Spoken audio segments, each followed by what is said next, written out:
Most people like the idea of living off dividends. The thought of owning shares in solid companies and getting paid regularly without having to clock in at a job feels like the ultimate definition of freedom. But the truth is, very few people actually reach the point where dividends alone can cover their lifestyle. The numbers behind it are surprising, and when you look closely, it explains a lot about why wealth seems so out of reach for the majority. Dividends are simple on the surface. You own stock in a company, and if that company makes a profit and chooses to share some of it, you get paid. Usually it's quarterly, sometimes monthly, but the flow is consistent. For investors, it feels like cash flow that requires no extra work. But the real question is, how many people truly live on this?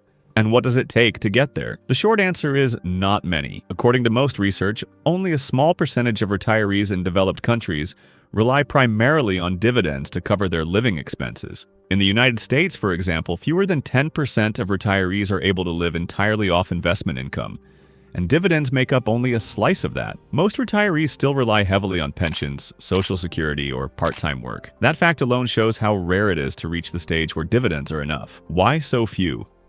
The math is straightforward. A dividend yield on average sits around 2 to 4% per year for most large, stable companies. Some pay more, but often those higher yields come with higher risks. So let's say you want $40,000 a year from dividends. At a 4% yield, you'd need about $1 million invested. At 3%, you'd need closer to $1.3 million. And if you wanted a higher income, like $80,000 a year, you'd need double that. The reality is, very few households ever reach those levels of investable assets. This is where the shock comes in. People imagine that dividend investing is something many are doing, when in fact the number who actually achieve it is small. Globally, the percentage of individuals who live off dividends alone is tiny, often well under 5%. It's not because dividends don't work. It's because most people never accumulate enough capital to make them a meaningful source of income. The middle class often saves in ways that keep them from reaching this level. Money sits in checking accounts, low-yield savings, or retirement funds they don't actively manage. By the time retirement comes, the balance is often enough to provide some support, but not enough to live entirely off dividend income. That's why most people never see dividends as more than a nice extra, rather than a full financial foundation. But the flip side is that it's not impossible. In fact, there are many real examples of people who have built their lives around dividend income. And they didn't all start rich. What separates them is early planning, consistent investing, and a focus on building assets that generate cash flow rather than just chasing higher salaries. They treated dividends as a long game. For instance, someone who invests steadily in dividend-paying index funds over 20-30 years can accumulate a portfolio large enough to generate meaningful income. Even modest monthly investments, if compounded long enough, can result in hundreds of thousands in assets. This is how many in the financial independence community reach a point where dividends, combined with other forms of passive income, can actually replace their paycheck. Still, it's worth being realistic. Most people underestimate how much capital it takes. The image of someone retiring early and living comfortably on dividends often skips the fact that they saved aggressively for years. They lived below their means, reinvested their dividends instead of spending them, and allowed compounding to do its work. The end result looks effortless, but the buildup required a level of consistency most people never practice. There's also a psychological trap.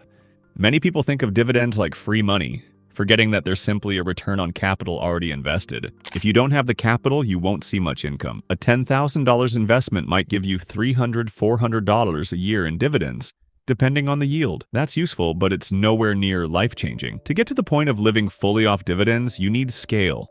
And scale requires both time and discipline. This is why the number of people living entirely off dividends is so small. The average investor either doesn't save enough, starts too late, or spends too much of their income before. There's also a psychological trap. Meanwhile, those who do achieve it look unusual, almost rare, because they treated wealth building differently from the start. They didn't rely on raises or promotions alone. They built portfolios deliberately to eventually replace their paycheck.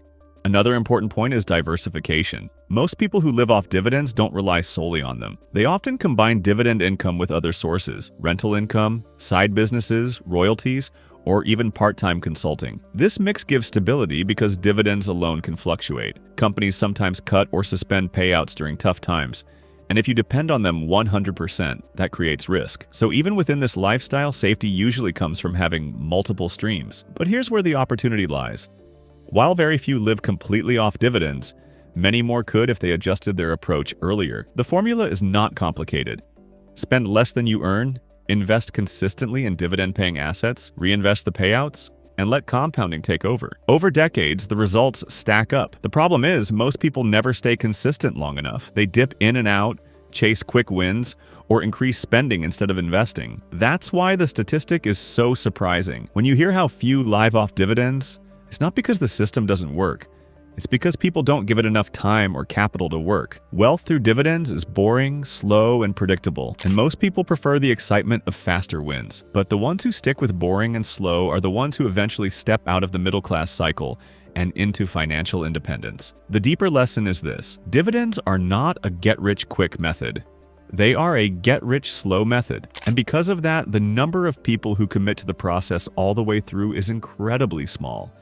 But that's also what makes it powerful. If you're willing to treat it like a discipline rather than a fantasy, you separate yourself from the vast majority who never make it. It also reframes the idea of wealth. For the middle class, wealth is often measured in possessions, houses, cars, or lifestyle upgrades. For those who aim to live off dividends, wealth is measured in cash flow, how much their assets generate without them having to trade time. That's a subtle but massive difference, and it explains why only a small fraction ever cross that line. At the end of the day, the number of people living off dividends is shocking because it shows how rare real financial independence is. The vast majority are still tied to wages, still tied to active work, and still tied to one main income stream.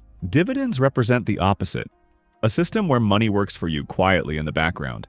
But to reach that point, you need to commit early, stay consistent, and think in decades rather than months.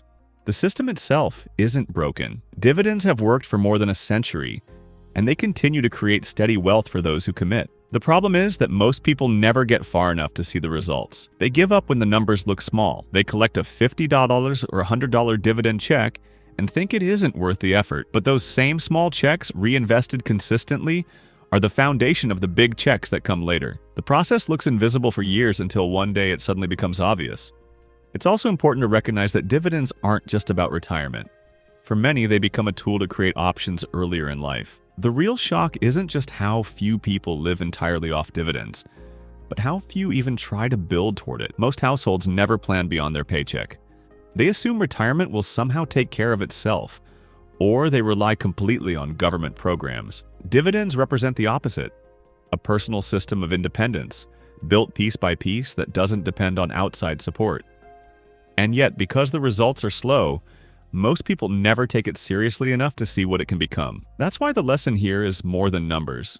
It's about mindset. Dividends force you to think long-term.